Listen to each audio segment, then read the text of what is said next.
I used to believe I was blessed, that feeling? When you're young and naive enough to think the universe actually cares about fairness? That's exactly where I lived, in a bubble of blissful ignorance. Wrapped in Sunday roasts and the smell of my mother's lavender perfume, my name is Margaret Hale. I'm 48 years old now, and I need you to understand something before I go any further. This isn't just another sad story about family drama. This is about betrayal so deep, so calculated that even now, years later, I wake up at 3 in the morning wondering if any of it was ever real. But I'm getting ahead of myself. Let me take you back. Back to when I still believed in things like loyalty, like blood being thicker than water. Back to when I thought I knew what family meant. We weren't wealthy, God. No. We were what people called comfortable. The kind of family where the doors stayed unlocked because everyone trusted everyone. Where neighbors didn't just wave, they knew your name, your business, your secrets. Where Sunday dinners weren't just meals, they were sacred rituals that held us together like invisible thread. My father was my hero. Strong hands, gentle voice, always smelled like motor oil and Old Spice. He worked at the auto shop downtown, and every Saturday he'd let me sit in the garage and watch him work magic on broken engines. I was 12 when he taught me how to change a tire. I remember his laugh, that day deep and warm, like safety had a sound. I also remember the exact moment that sound disappeared forever.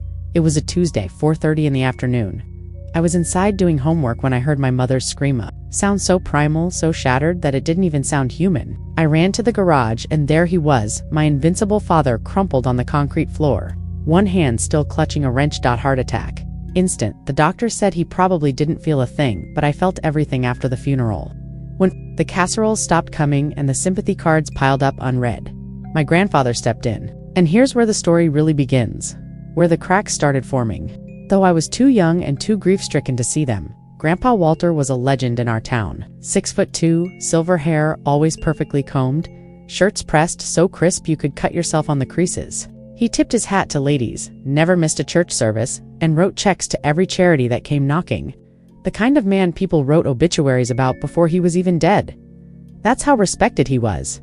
What nobody knew, what nobody even suspected, was that every single dollar he donated, every kind gesture, every pressed shirt was paid for with blood money. Not literally blood, but close enough. I didn't find out until I was 16. That's when the whispers started. First at school, kids suddenly avoiding eye contact. Then at the grocery store, conversations dying the moment we walked down an aisle. My mother pretended not to notice, but I saw her hands shaking when she signed checks. Then came the investigators. Turns out my grandfather, my generous, church-going, hat-tipping grandfather, had built his entire empire on fraud. Illegal land deals stretching back 20 years.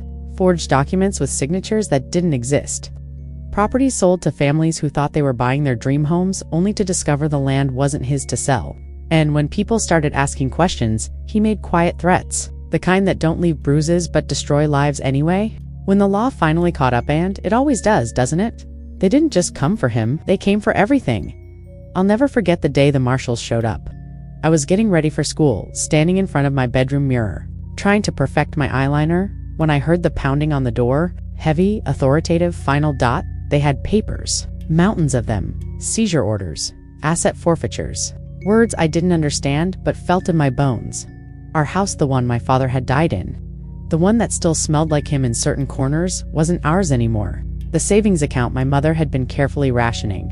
Frozen, the car repossessed. Even my grandmother's jewelry, pieces she'd worn on her wedding day, were tagged as proceeds of criminal activity. We had 72 hours to vacate. 72 hours to pack up a lifetime and figure out where the hell we were supposed to go. My mother tried to call relatives. Every single one had suddenly disconnected their phones or just stepped out. Friends from church, busy neighbors, who used to wave, curtains drawn, lights off, doors locked. Turns out, respect evaporates pretty quickly when it's built on a foundation of lies. 3 days later, we were standing on a footpath outside a homeless shelter, everything we owned stuffed into garbage bags. My mother was 41 years old, and I watched her age a decade in a single afternoon. Her hands that used to braid my hair and fold, perfect hospital corners on bed sheets, were trembling so hard she couldn't hold the pen to sign the intake forms. I was 16 years old. 16, an age when I should have been worried about prom dresses and college applications and whether Tommy Morrison would ask me out. Instead, I was learning how to sleep on a mattress that smelled like industrial cleaner in desperation, surrounded by strangers who had their own nightmares to survive. That's when my childhood ended. Not when my father died. That was tragic, but it was natural. This was different. This was the moment I realized that everything I'd believed about family, about security, about the world being a fair place, all of it was a carefully constructed lie. And the worst part, I thought that was the bottom. I thought we'd hit rock bottom and the only way was up. God, I was so wrong. Because what happened next, what my own family did to me years later, when I finally clawed my way back, that made sleeping on a shelter floor look like a vacation. But I'm not there yet. First, you need to understand how hard I fought to survive. How I built myself back up from nothing, because that makes what they did to me so much worse. There's a specific kind of hunger that comes with being poor. It's not just the empty stomach, though God knows I felt that plenty. It's the hunger in your mother's eyes when she pretends she's not hungry so you can eat her portion. It's the hunger for normalcy, for dignity, for a single damn day where you don't have to choose between electricity and groceries. I was the eldest. That meant something in our shattered little family. My brothers Michael was 9, Tommy just 7. They were too young to understand why we couldn't go home, why their toys were gone, why dinner was sometimes just crackers and the charity soup that tasted like kindness and pity. My sister Emma was 14, old enough to understand but young enough to still cry herself to sleep every night.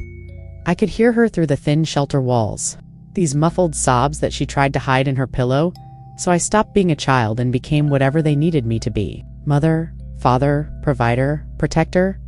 I understood the hunger for all of them, and I made a promise to myself. Lying on that stinking mattress with cockroaches crawling across the walls, I would get us out, no matter what it took, no matter what I had to sacrifice. That promise became my religion. At 17, I got my first job at a diner on 5th Street. The kind of place where the coffee was always burnt and the customers' hands lingered too long when you served their plates. My shift started at 5 a.m., and I learned quickly that smiling even when men twice my age made comments about my legs meant better tips, and better tips meant my brothers could have lunch money, so I smiled. God, how I smiled. I finished high school in that haze of exhaustion and grease stains, studied between orders, did homework during the 15-minute breaks they grudgingly gave me, took my SATs on 3 hours of sleep. My guidance counselor told me I should take a year off before college. Translation: girls like you don't make it out. I enrolled anyway. Community college business degree, because I'd learned something crucial from my grandfather's destruction numbers. Don't lie. Numbers don't pretend to love you while stealing everything you have. Numbers are clean, honest, predictable by people. People were the variable that ruined every equation, but I couldn't just go to school. That was a luxury for kids with parents who paid their tuition and bought their textbooks. So I added a second job, night custodian at an office building downtown. 10 p.m. to 6 a.m., 5 nights a week. I'd clean toilets and empty trash cans while my textbooks sat open on the break room table. Absorbing theories about supply chains and profit margins, I existed on coffee and spite. That's not a metaphor. That was literally my diet some weeks. My mother tried to work. She really did. But something had broken inside her. The day we lost everything. She'd get jobs, receptionist, grocery store clerk, school aide, and then she'd just stop showing up.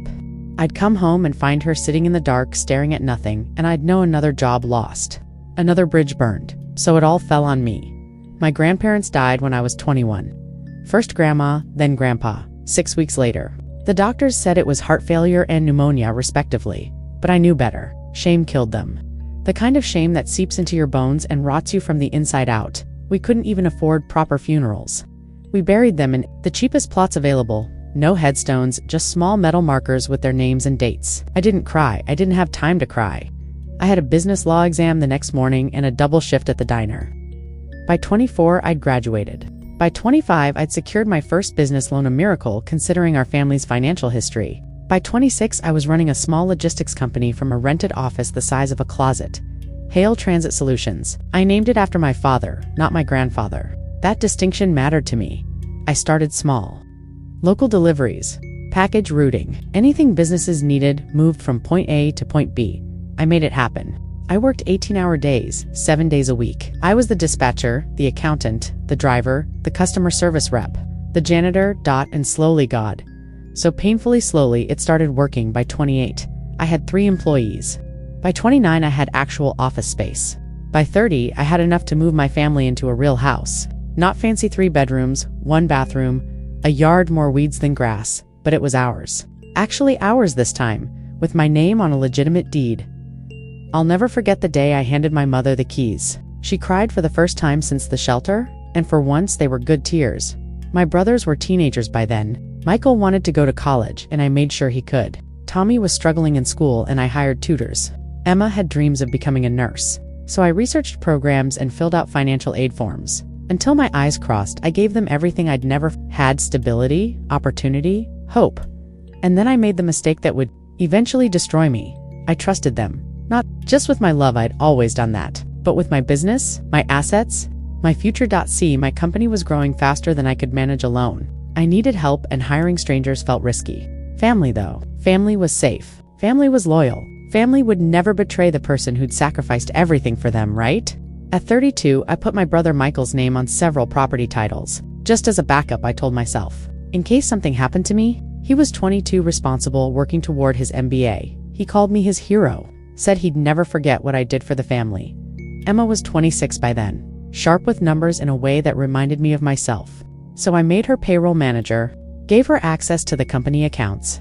She hugged me so tight that day, whispered, "You saved us, Maggie. I'll never let you down." Tommy was the baby, still finding his way but he was good with paperwork.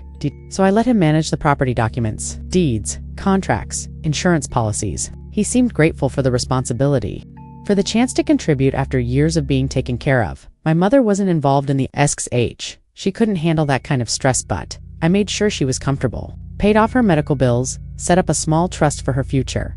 I built an empire for them. Not a huge empire, nothing like the fraudulent one my grandfather had constructed, but it was mine. Ours. Clean money earned through honest work and sleepless nights. They threw me birthday parties, thanked me in front of friends, posted on social media about their amazing sister who'd given them everything. I believed every word. I'd look at my family around the dinner table, the table I'd bought, in the house I'd purchased, eating food I'd provided, and feel this overwhelming sense of accomplishment. We'd made it. We'd survived the nightmare and come out stronger. I thought we were unbreakable. I thought blood actually meant something. That was my first mistake. My biggest mistake? The mistake that would cost me everything I'd spent 15 years building. Because while I was busy being their hero, being their savior, being their walking ATM machine in sensible shoes, they were plotting something I never saw coming. Something so calculated, so cruel, so perfectly executed that it would make my grandfather's crimes look like child's play. But I didn't know that yet. Not at 33, standing in my office, looking at the framed photo of my family on my desk, feeling proud and secure and loved. God. I was so blind, and they were counting on it. Success has a smell. I know that sounds strange, but it does. It smells like fresh paint on new office walls, like leather in company vehicles, like the specific blend of coffee in boardrooms where real decisions get made. By my late 30s, I was drowning in that smell, and I loved every second of it. Hale Transit Solutions wasn't just surviving anymore, it was thriving. We'd gone from my cramped closet office to a legitimate headquarters with actual conference rooms and a break room that didn't double as a storage closet. We owned 3 warehouses across 2 states. We had delivery contracts with major retailers, distribution deals that made my younger self's head spin. I'd done it. Clawed my way up from that shelter mattress to owning property, signing deals, employing 37 people who depended on me for their livelihoods. I was somebody, and that's when the poison really started seeping. I just didn't know it yet. When you're struggling, everyone roots for you. When you're surviving, people admire your strength. But when you actually succeed, when you rise above them, that's when the smiles start changing shape. I hired Evan Rodriguez when I was 36. He was 28, fresh out of business school, eager and sharp as a tack. I needed an operations manager, someone to handle the logistics while I focused on growth and new contracts. The kid interviewed like he'd been preparing his whole life. References glowing, ideas innovative. But it was his eyes that sold me. Honest eyes, the kind that looked directly at you, not through you or around you. Within 6 months, Evan had restructured our entire routing system, cut operational costs by 18%, and identified 3 new revenue streams I'd completely missed. He was brilliant, dedicated. And here's the part that should have mattered more: loyal. We'd have these coffee meetings every Monday morning, just the 2 of us, reviewing numbers and planning strategy. It was during one of those meetings, about 8 months after he'd started, that he said something that should have been a warning shot across my bow. We were reviewing quarterly reports, and I'd just mentioned how grateful I was that my siblings were helping manage things, how it felt good to keep everything in the family. Evan looked up from his laptop, and there was this pause, this hesitation. "Margaret," he said carefully, like he was diffusing a bomb with words. "People smile different when they're counting your money versus earning it." I remember laughing. Actually laughing. "Evan, that's cynical even for a Monday morning."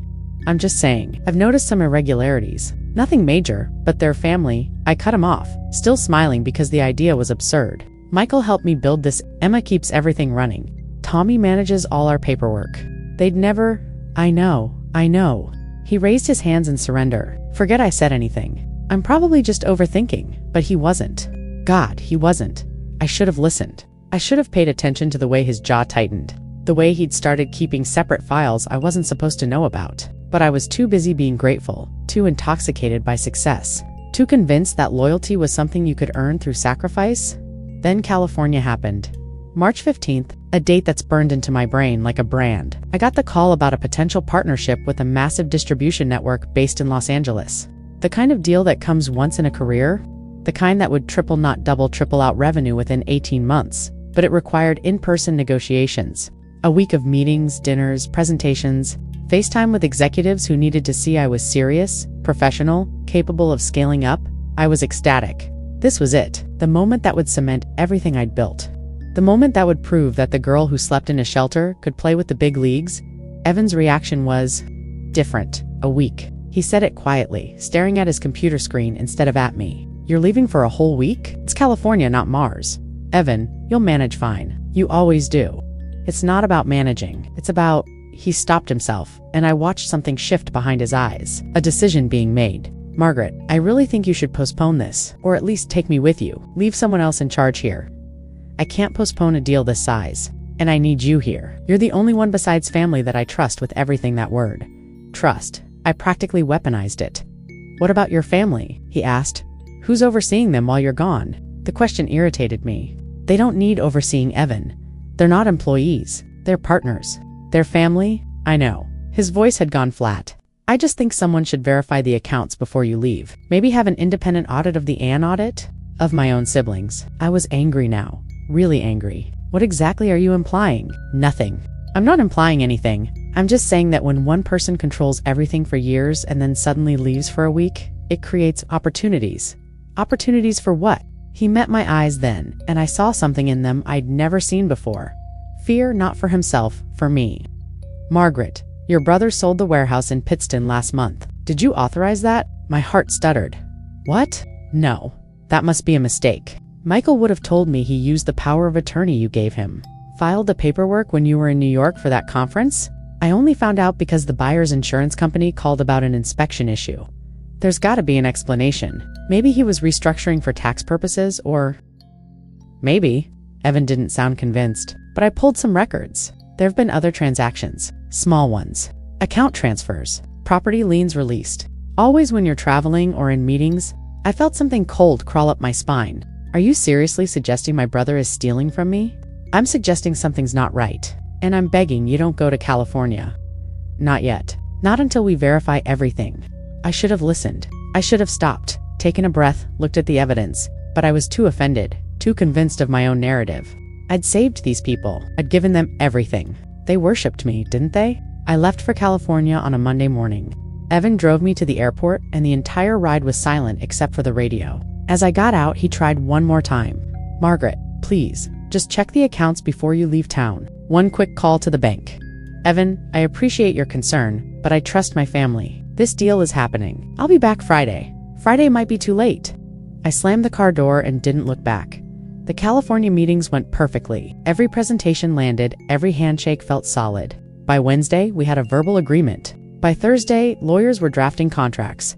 That's when Evan started calling. First call, Margaret, you need to come home now. I was in a restaurant celebrating with potential partners. I sent him to voicemail. Second call.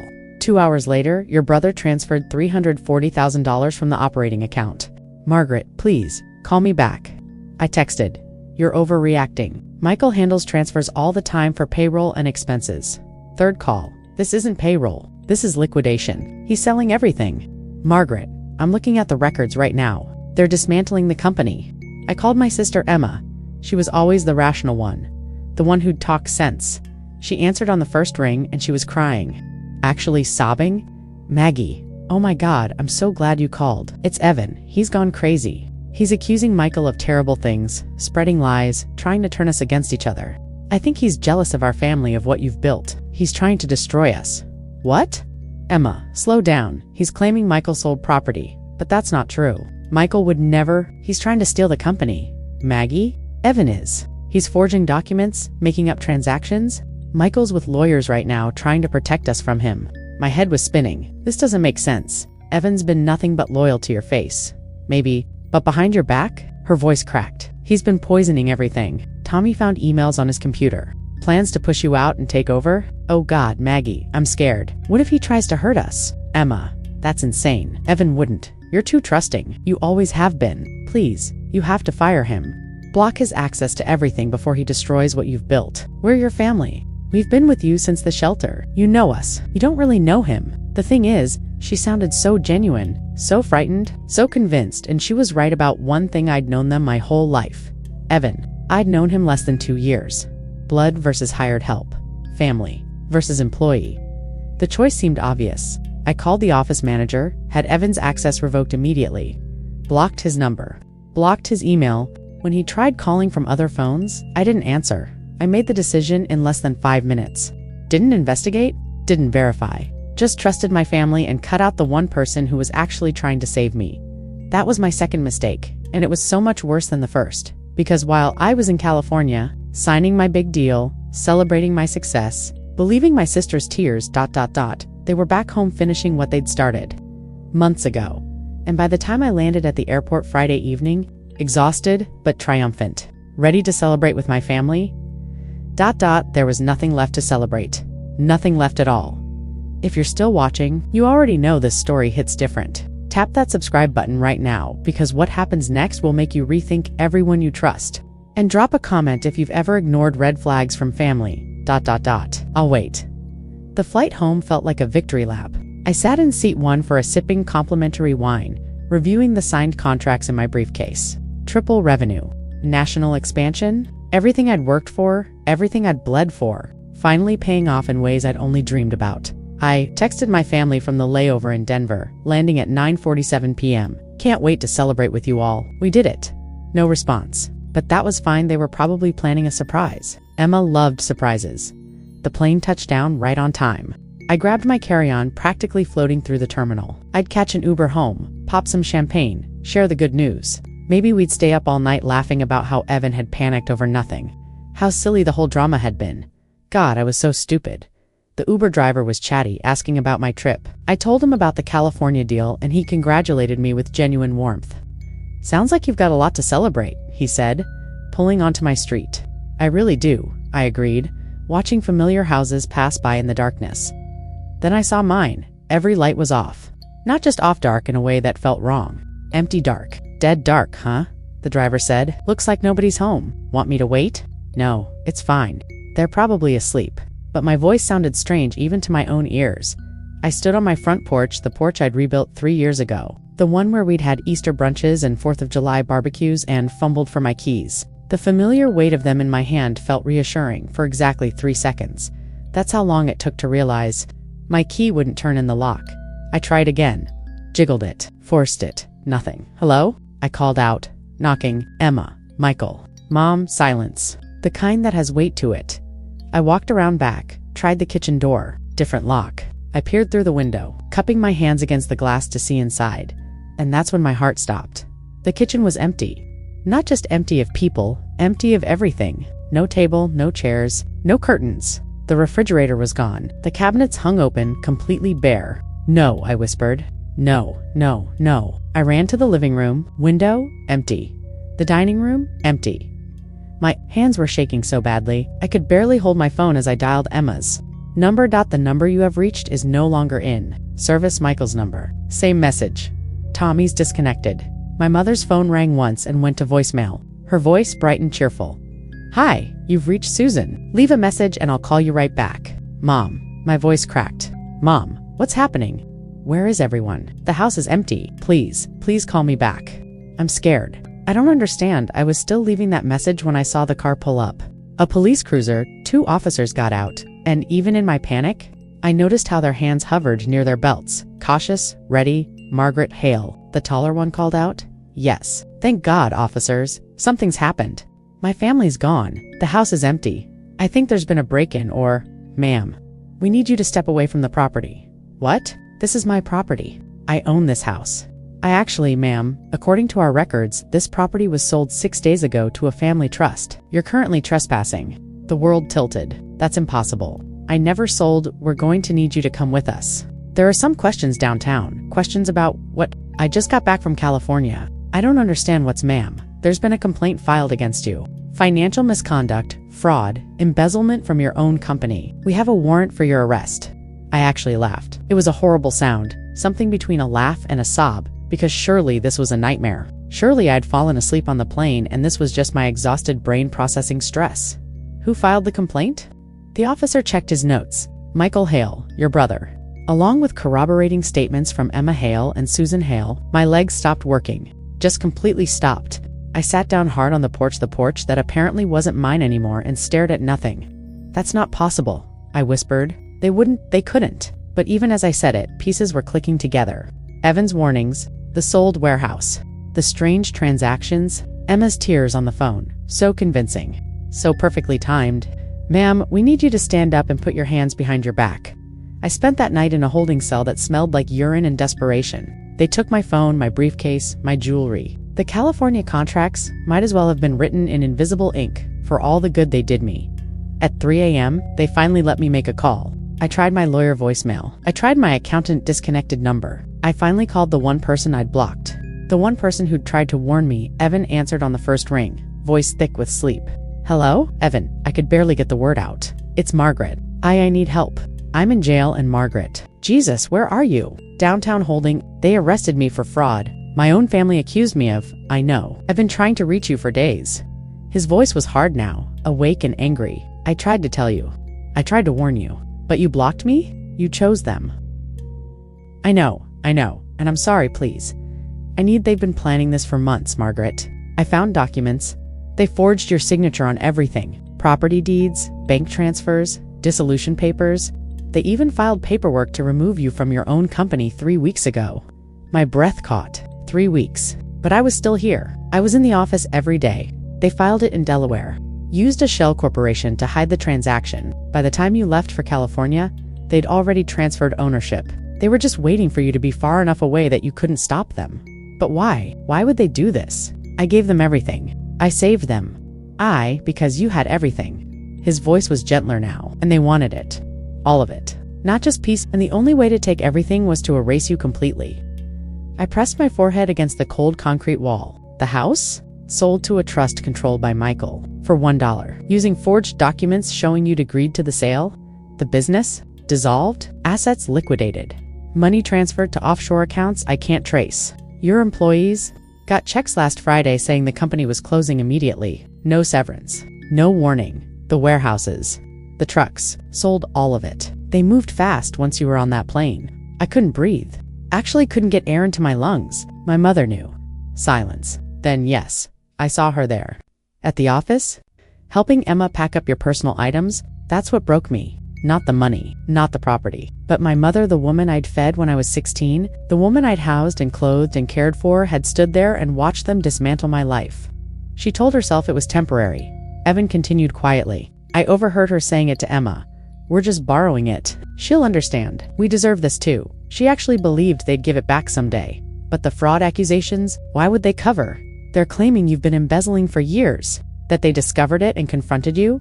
That you fled to California to hide assets. They have forged documents showing fake accounts in your name. Falsified records of wire transfers. They built an entire paper trail pointing to you, but I didn't. I know you didn't, but they have documents. Margaret, really good forgeries. And right now, while you're in jail, they're probably erasing every piece of evidence that proves their involvement. The cell door opened. A guard stood there with a clipboard. Hale, your bail hearing is at 9 a.m. You've got 6 hours to find a lawyer. Wait, I said into the phone. Evan, please. I need you too. I'm already on it. I saved copies of everything I found, everything they thought they'd erased. I've been documenting all of it. But Margaret, this is going to get worse before it gets better. They're not amateurs. They planned this perfectly. I don't have money for a lawyer. I don't have money for anything. They took, I know. I'll figure something out. Just don't say anything to anyone until I get there. Okay? Don't sign anything. Don't admit anything. Don't trust anyone. Even you. The question slipped out, pathetic and small. Yeah, he said softly. Even me, trust no one. Because right now, everyone you thought you knew has shown you who they really are. He hung up. I sat in that cell, still wearing my California victory outfit, the silk blouse and pencil skirt that were supposed to celebrate success, and watched the hours tick by at 5:47 a.m. As the sun started bleeding through the small window, I finally let myself cry. Not pretty tears. Ugly, choking sobs that echoed off the concrete. I'd survived my grandfather's betrayal. I'd survived poverty. I'd survived sleeping on shelter floors and working 2 jobs and building an empire from nothing. But this was different. Because this time, the people who destroyed me were the ones I'd saved. The ones who'd smiled while I fed them, who'd hugged me while I housed them, who'd called me their hero while planning to erase me, and the worst part, the absolute worst part, was that somewhere in the back of my mind, a small voice whispered what I couldn't bear to admit. I should have seen it coming. The signs were all there. Evan had shown me, the numbers had told me, but I'd chosen blindness over truth, chosen family over evidence, and now I was paying for that choice in a jail cell.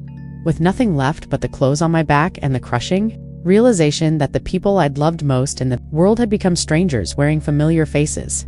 The nightmare hadn't just begun, it had been happening all along. I'd just been too loyal to stupid to open my eyes. 9 months. That's how long I lived in legal purgatory, suspended between innocence and guilt, while the state tried to decide if I'd stolen from myself. 9 months of court, dates and depositions and lawyers who looked at me with that particular expression, the one that says, they're not sure if you're a victim, or just really good at lying. 9 months of wearing the same 3 outfits because everything else had been seized as evidence. Of sleeping on Evan's couch because I literally had nowhere else to go. Of watching my face on local news under headlines that screamed, local business owner accused of multi-million-dollar fraud. But you want to know the worst part? The part that actually broke something fundamental inside me? Watching my family testify against me. The first hearing was preliminary, just establishing probable cause. I sat at the defense table in a borrowed suit, and I actually still believed there'd been some terrible mistake. That once we were all in the same room, once they saw me, remembered me, they'd break down and confess. They called Michael first. My baby brother walked into that courtroom in a suit I'd never seen before, expensive, tailored, the kind I used to dream of buying him someday when we had money. He was 34 now, but he looked older, harder. He didn't glance at me once as he was sworn in. The prosecutor was a woman named Diane Kerrigan, sharp as broken glass and twice as cutting. Mr. Hale, can you describe your relationship with the defendant? She's my sister. His voice was steady, practiced. She raised us after our grandparents died. We trusted her completely. And when did you first become aware of financial irregularities? About 8 months ago? Small things at first. Money missing from accounts. Property sold without proper documentation. I thought maybe she was just disorganized, stressed. I didn't want to believe. His voice cracked perfectly. I didn't want to believe my own sister would steal from us. I stood up without meaning to. Michael, that's not. The judge's gavel cracked like a gunshot. Ms. Hale, sit down or you'll be held in contempt. My lawyer pulled me back into my seat, whispering urgently about staying calm, but I couldn't hear him over the roaring in my ears, because Michael was still talking, weaving this elaborate story about how I'd been secretly funneling money for years, how I'd used their names without permission, how they'd only discovered the extent of my criminal enterprise when they'd started investigating. We confronted her, Michael said, and I swear to God there were actual tears in his eyes. Before she left for California, we begged her to come clean to fix this before it got worse. But she just got angry, accused us of being ungrateful, said we owed her everything and had no right to question her. That never happened, I whispered. Michael, you know that never happened. He finally looked at me then, and his eyes, the eyes I'd watched change from childhood innocence to teenage rebellion to adult determination, were completely empty. Like I was a stranger, less than a stranger, like I was something he'd scraped off his shoe. She fled to California to hide assets, he continued, looking away. We had no choice but to contact authorities. Emma was next, my sister. The girl whose hair I'd braided every morning before school when we lived in the shelter, who I'd sat with through her first heartbreak, her college graduation, her panic attacks. She wore black, a choice that felt deliberately funeral. For what we used to be, maybe. Ms. Hale, the prosecutor began, you served as payroll manager for Hale Transit Solutions. Is that correct? Yes. Emma's voice was small, fragile, the voice of a victim. And did you notice any discrepancies in the accounts? I did, but I was afraid to say anything. She looked down at her hands, the picture of shame. Margaret had done so much for us. I felt guilty even thinking she might be, but the numbers didn't lie. Money was disappearing, large amounts, and when I finally worked up the courage to ask her about it, she threatened me. My lawyer was writing furiously, but I'd stopped listening to his strategic whispers. I was watching Emma, searching her face for anything that looked like the sister I'd known. "What kind of threats?" the prosecutor asked. She said I'd end up back in the shelter if I wasn't careful, that she'd made us and could unmake us just as easily, that we'd be nothing without her. Emma's voice broke. I was terrified. I never said that. I was crying now, couldn't stop it. "Emma, please, look at me. I never said that." She looked up, met my eyes, and smiled. It was tiny, just a microscopic curve at the corner of her mouth, there and gone in a heartbeat. But I saw it. That little flash of satisfaction, of victory. That's when I understood. Really understood. This wasn't a misunderstanding. This wasn't panic or confusion or even greed. This was malice. Pure, calculated, personal malice. They didn't just want my money. They wanted to destroy me. To take everything I'd built and leave me with less than nothing. Leave me with a criminal record and a shattered reputation. They wanted to erase me so completely that even I would start to doubt my own innocence.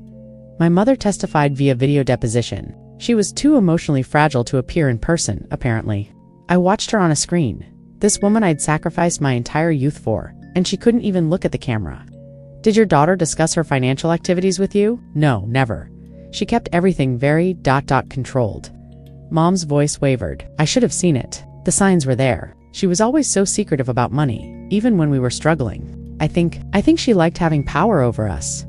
Power over you? How? She made all the decisions. Where we lived, what we did, who we talked to. She said it was because she was protecting us. But now I wonder if she was just controlling us, keeping us dependent so we wouldn't question her. I turned off the monitor. Couldn't watch anymore? My lawyer protested, said I needed to hear the testimony to build our defense. But I was done. Because here's what I realized. Sitting in that courtroom, they'd rewritten history. In their version of events, I wasn't the hero who'd saved them. I was the villain who'd trapped them. Every sacrifice I'd made had been reframed as manipulation. Every kindness recalibrated as control. And the worst part, I could see how they'd convinced themselves it was true. People will believe anything if it means they get to keep what they've stolen.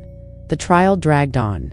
Week after week of testimony, documents, expert witnesses analyzing handwriting and bank records and property transfers. My lawyer was good appointed by the court after Evan had called in every favor he had to get me someone competent. But we were fighting an uphill battle because my family had been smart, terrifyingly smart.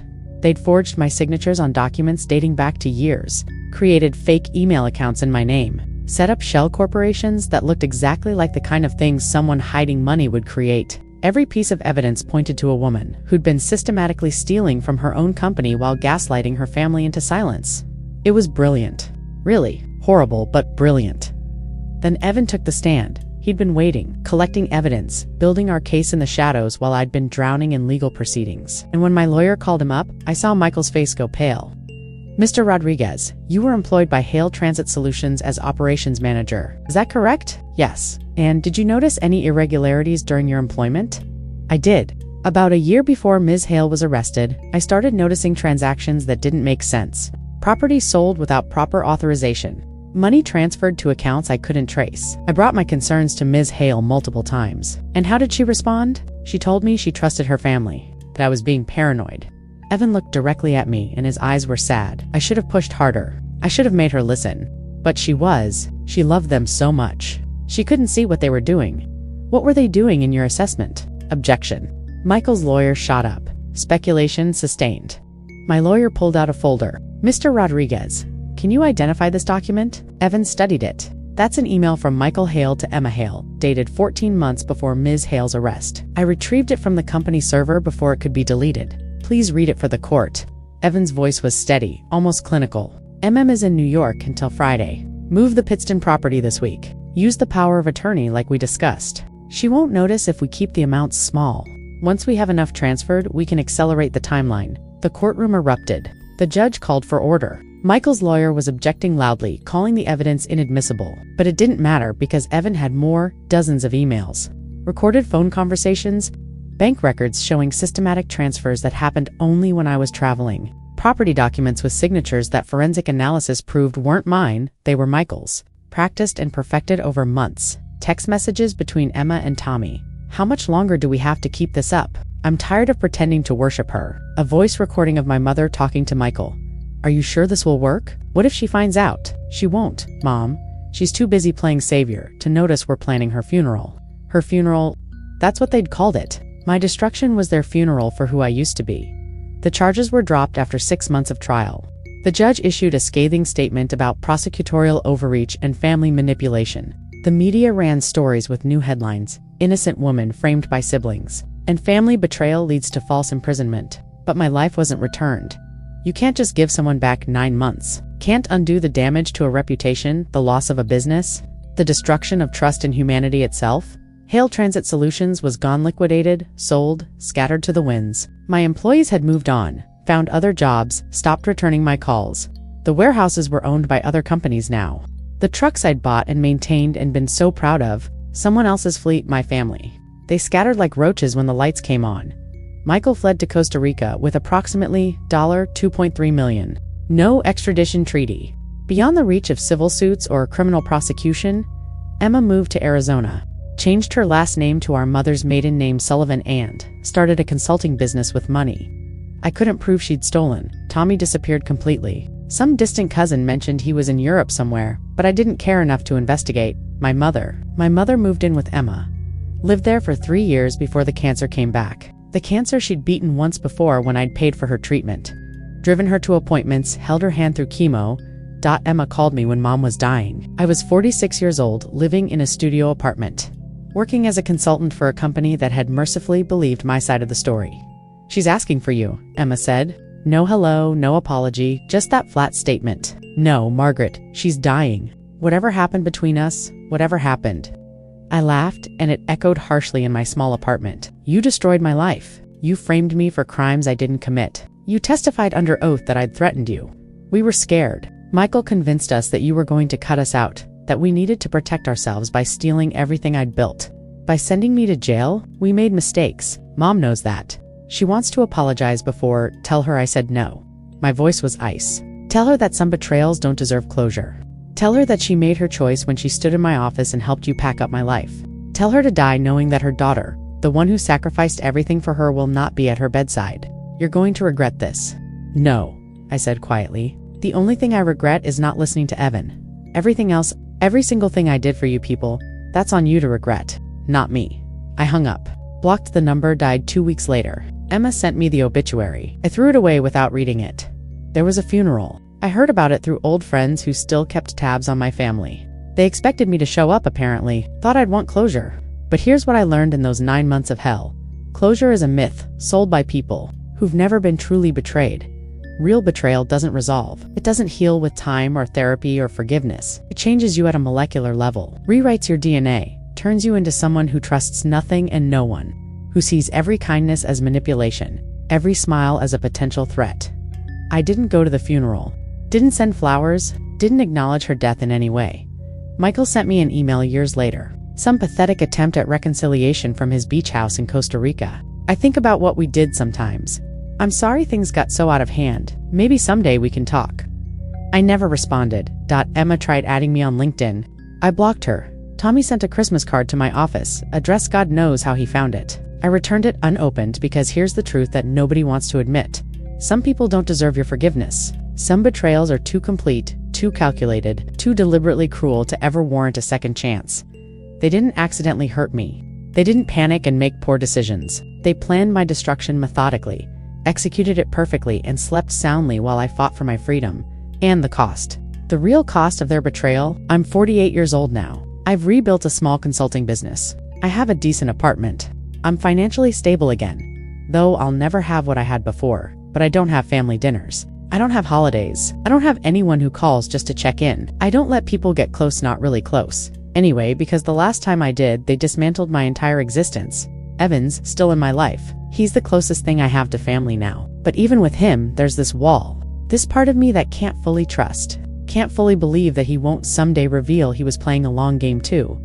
That's what they took from me. Not just my business or my money or my reputation. They took my ability to love without suspicion, to trust without terror, to believe that blood actually means something more than shared DNA and childhood memories.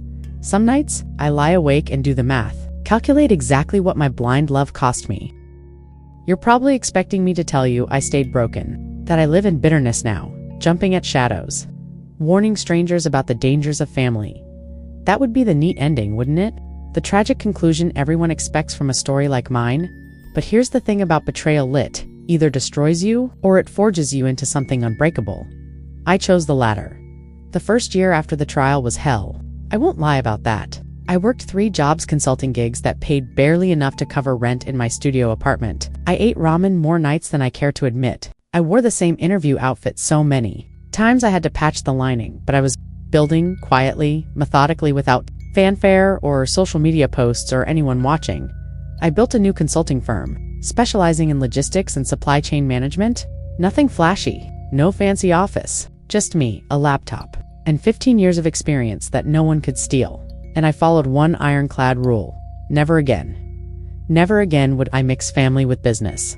Never again would I let emotion cloud judgment. Never again would I confuse loyalty with weakness or love with blindness. I put everything in writing. Every contract, every agreement, every dollar accounted for, documented, verified by third parties. I trusted the systems I built, not the people in them.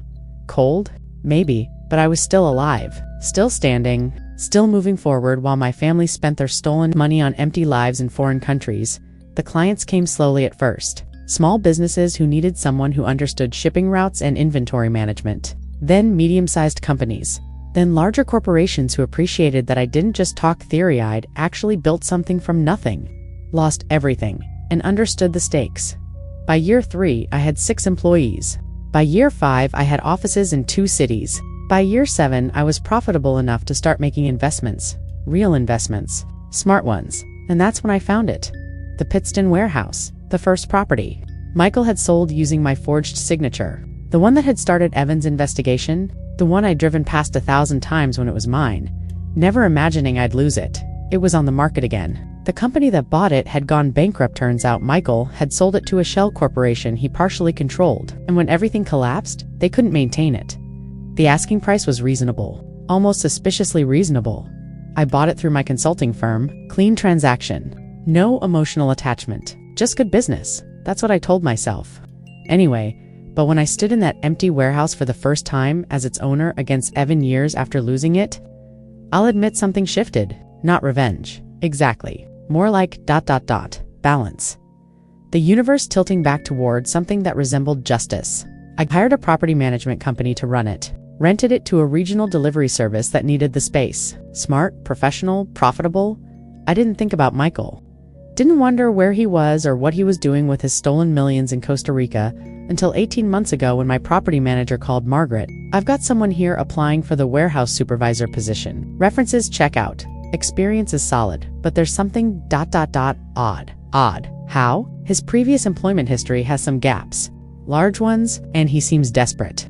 Almost too eager. Usually that's a red flag, but I thought I'd run it by you first. What's his name? Michael Hale. The world went silent. Not quiet silent. Like someone had muted reality. Margaret, you still there? What did you say? Michael Hale. You want me to toss the application, or no? The word came out steady.com. Set up an interview. I want to review his file personally. I pulled his application that night. Studied it like it was evidence in a trial. 38 years old now. Employment history full of holes. Nothing steady since 2019, when I'm guessing his Costa Rica money started running out. A string of short-term jobs, each lasting less than a year. Supervisor roles that became associate positions that became entry-level warehouse work. His references were mediocre at best. Adequate worker, shows up on time mostly. Has difficulty with authority. The man who'd stolen $2.3 million was applying for 19 Australian dollars an hour warehouse position. And he had no idea. I owned it. I could have rejected him. Should have, probably. It would have been the clean thing to do, cut him out completely. Maintain my boundaries, move on. But I approved his hire, not for revenge. I need you to understand that. Revenge would have been petty, slashing his tires or spreading rumors or making his life actively worse. This was something else, something colder, more permanent. This was allowing natural consequences to play out. This was stepping back and letting him live with exactly what he'd created. Michael has worked in my warehouse for 14 months now. He doesn't know I own it. Doesn't know I review the reports that mention his performance. Doesn't know that when he clocks in every morning at 6 a.m., he's making me money. His supervisor says he's an adequate employee. Punctual, follows instructions. Keeps to himself. Nobody really likes him. There's something off about him, apparently. Something that makes people keep their distance. I've seen him exactly once since he started. I needed to inspect some property damage from a storm, and I scheduled it during his shift. Wore sunglasses, kept my distance. Watched him stack boxes and operate a forklift. He looked old, older than 38. His hairline had receded. His shoulders slumped. He moved like someone carrying invisible weight. And when I saw him, you know what I felt? Nothing. Not satisfaction. Not vindication. Not even pity. Nothing. He was a stranger who happened to share my DNA. An employee who needed a job. A person who'd made catastrophic choices and was living with the consequences. I didn't need to do anything to him. Life had already done it. Because here's what I've learned. What I need you to understand if you take nothing else from my story. The greatest punishment for betraying someone isn't revenge. It's not jail or lawsuits or public humiliation. It's living with what you did to someone who loved you unconditionally. It's waking up every day knowing you destroyed the one person who would have given you the world freely. And instead you had to steal it. It's working a warehouse job at 38, living paycheck to paycheck. Watching your stolen millions evaporate because money you didn't earn never lasts. It's knowing that the sister you testified against, the woman whose life you tried to erase, rebuilt herself without you and is now doing better than you'll ever do again. Michael will probably never know. I own that warehouse. He might work there for years, retire from there, never making the connection, and that's fine. I don't need him to know. I don't need closure or acknowledgement or apologies. I just need to keep building, keep growing, keep proving that they didn't break me, they just made me stronger. Last month, I finalized the purchase of a second property, then a third. My consulting firm is expanding into new markets. I'm training the next generation of logistics professionals, young people who remind me of who I used to be, hungry and determined and ready to work. And I make sure every single one of them understands something crucial. Trust systems, not people. Document everything. Verify independently. Never ever assume that love is enough to prevent betrayal. It's a harsh lesson, but it's an honest one. I'm 48 years old now. I've been through poverty, betrayal, false imprisonment, and complete destruction, and I'm still here. Not just surviving, thriving, I own property. I run a successful business. I have professional relationships built on mutual respect and contractual obligations, which turns out to be a much firmer foundation than blood ties and emotional manipulation. I sleep well at night, not because I've forgiven, I haven't. Not because I've forgotten, I couldn't if I tried, but because I know something they'll never understand. They didn't destroy me. They revealed me. They stripped away the naive girl who believed family was everything, who thought sacrifice equaled love, who confused enabling with caring. And what was left, what's standing here now, is someone who trusts herself above all else. Someone who builds empires on contracts and competence, not emotion and obligation. Someone who came home from California to a nightmare and decided to wake herself up. So if you're watching this, if you're trusting someone just because they share your blood or your history or your DNA, please, listen to me. Love doesn't protect you from betrayal. Sacrifice doesn't earn loyalty. Giving everything doesn't guarantee anything in return. Build your life on foundations that can't be stolen. Document what matters. Trust but verify. And remember that the people who truly value you will never ask you to prove it by making yourself vulnerable to destruction. I came home from California to a nightmare, but I woke up stronger, smarter, and more successful than all of them combined. And the greatest twist of all, they're still living with what they did, but I'm not living with them, and that does the real victory. Not revenge. Freedom. Margaret Hale, 48 years old. Business owner, survivor, and the woman who learned that. Sometimes the people you save are the ones you need saving from.